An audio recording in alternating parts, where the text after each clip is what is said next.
अथ प्रथमोऽध्यायः अर्जुन विषादयोगः। धृतराष्ट्र उवाच धर्मक्षेत्रे कुरुक्षेत्रे समवेतयुयुत्सवः मामकाः पाण्डवश्चैव किमकुर्वत सञ्जय। सञ्जय उवाच दृष्ट्वा तु पाण्डवानीकं यूढं दुर्योधनस्तदा आचार्यम् उपसंगम्य राजा वचनमब्रवीत्। पश्यैतां पाण्डुपुत्राणाम् आचार्य महतीं च मूं यूढं द्रुपदपुत्रेण तव शिष्येण धीमता।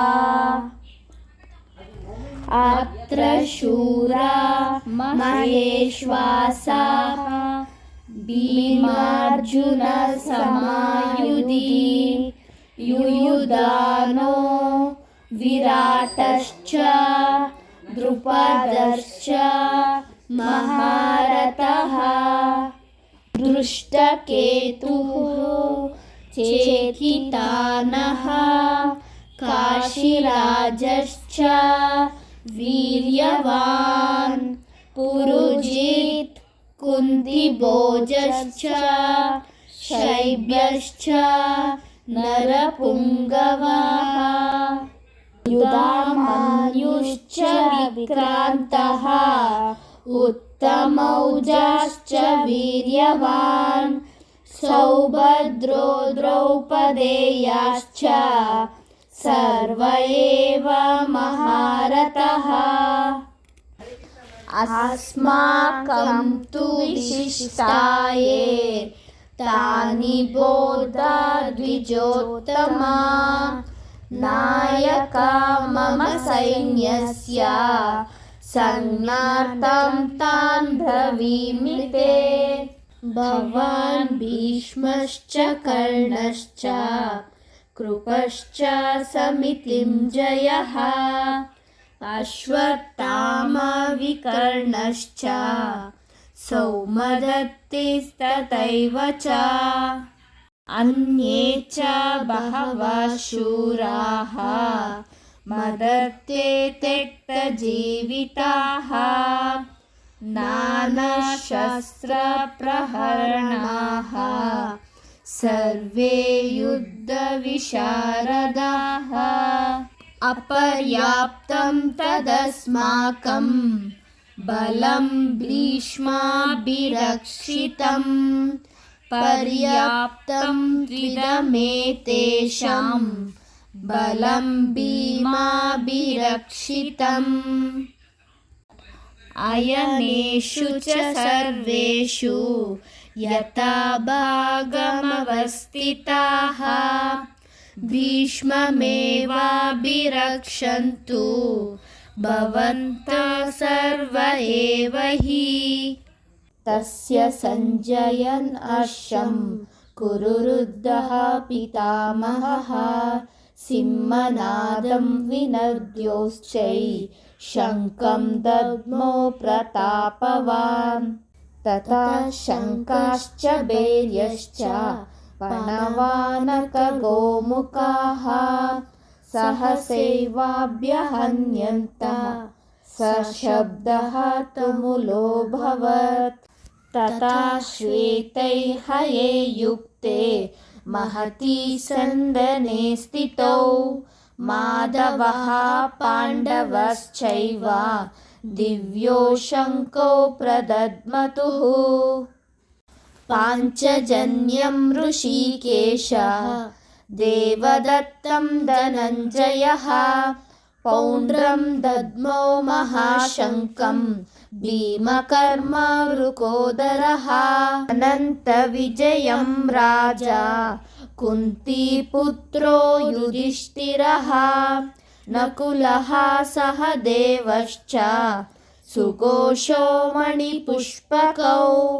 काशश्च परमेश्वासः शिखण्डी च महारथः दृष्टद्युम्नो विराटश्च सात्यकिश्च पराजितः द्रुपदो द्रौपदेयाश्च सर्वशः पृथिवीपते सौभद्रश्च महाबाहुः शङ्खान् दद्मु पृथक् पृथक् सघोषो धार्तराष्ट्राणां हृदयानि व्यधारयत् नभश्च पृथिवीं चैव तुमुलो व्यनुनादयन् अत व्यवस्थितान् दृष्ट्वा धार्तराष्ट्रान् कपिध्वजः प्रवृत्ते शस्त्रसम्पाते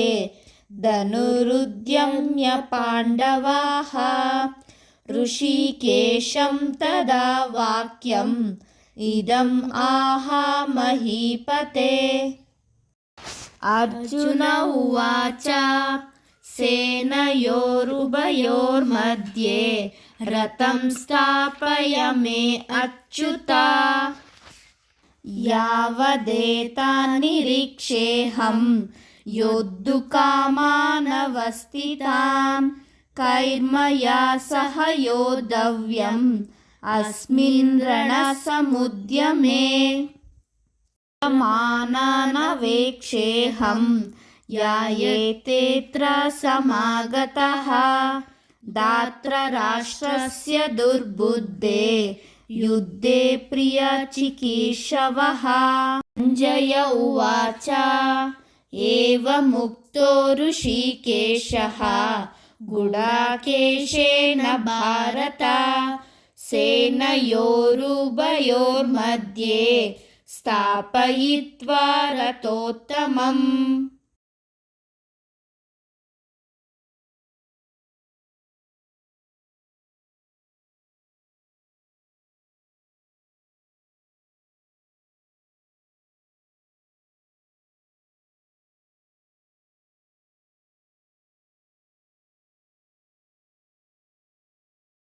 भीष्मद्रोणा प्रमुखतः सर्वेषां च महीक्षिताम् उवाच पार्थ पश्यैतान् समावेतान् कुरूनिति तत्र पश्य स्थितान् पार्थः पितॄनता पितामहान् आचार्यान् मातुलान् भ्रातॄन् पुत्रान् पौत्रान् सखींस्तथा श्वशुरान् सुहृदश्चैव सेनयोरुभयोरपि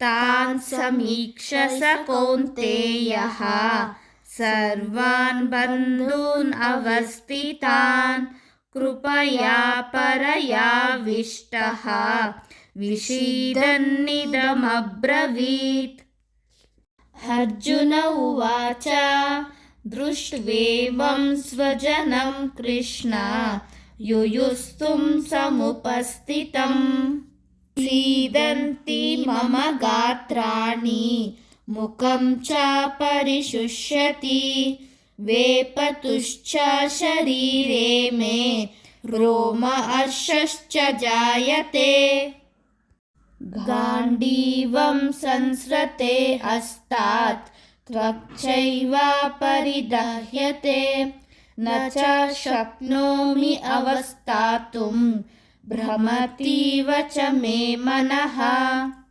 निमित्तानि च पश्यामि विपरीतानि केशव न च श्रेयोनुपश्यामि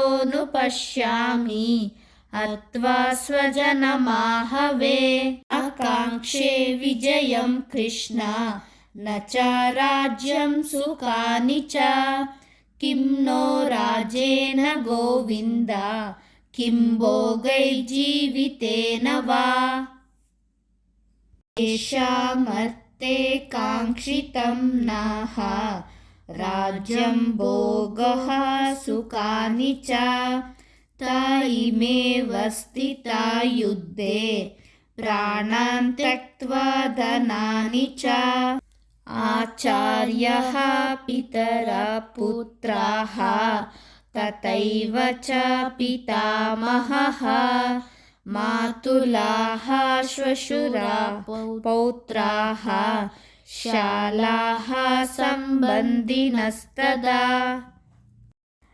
एतान्न हन्तुमिच्छामि ज्ञतोऽपि मधुसूदन अपि त्रैलोक्यराज्यस्य एतो किं नो मही कृते निहत्य धार्तराष्ट्रान्नः का प्रीति स्याज्जनार्दन पापमेवाश्रयेदस्मान् अद्वैतान् आततायिनः तस्मान्नर्हा वयम् हन्तुं धार्तराष्ट्रान् स्वबान्धवान् स्वजनं हि कथं हत्वा सुखिनः स्याम माधव यद्यपेते न पश्यन्ति लोभोपहतचेतसः कुलक्षयकृतं दोषं मित्रद्रोहे च पातकम् कथं न ज्ञेयमस्माभिः पापात् तस्मात् निवर्तितुं कुलक्षयकृतं दोषं प्रपश्यद्भिर्जनार्दन कुलक्षये प्रणश्यन्ति कुलधर्माः सनातनः धर्मे नष्टे कुलं कृत्स्नम् अधर्मः अभिभवत्युत अधर्माभिभवात् कृष्ण प्रदुष्यन्ति कुलस्त्रियः स्त्रीषु दुष्टासु वार्ष्णेया जायते वर्णसंकरः संकरो नरकायेव कुलज्ञानं कुलस्य च पतन्ति पितरो येषां लुप्तपिण्डोदकाक्रियाः दोषैः एतैः कुलज्ञानां वर्णसंकरकारकैः उस्यादन्ते जातिधर्माः कुलधर्मश्च शाश्वताः उत्सन्नकुलधर्माणां मनुष्याणां जनार्दन नरके नियतं वासः भवति इति अनुशुश्रुमा अहो बत महत्पापं कर्तुं व्यवस्थिता वयं यत्राज्यसुखलोभेन हन्तुं स्वजनमुद्यताः यदि मामप्रतीकारम् अशस्त्रं शस्त्रपाणयाः धार्तराष्ट्राः रणे हन्युः तत्मे क्षेमतरं भवेत् संजय उवाच एवम् उक्त्वा अर्जुनः सङ्ख्ये रथोपस्थ उपाविशत् विसृज्य सशरं चापं शोकसंविघ्नमानसाः ॐ तत्सदिति श्रीमद्भगवद्गीतासु उपनिषत्सु ब्रह्मविद्यायां योगशास्त्रे श्रीकृष्णार्जुनसंवादे अर्जुनविषादयोगो नाम प्रथमोऽध्यायः।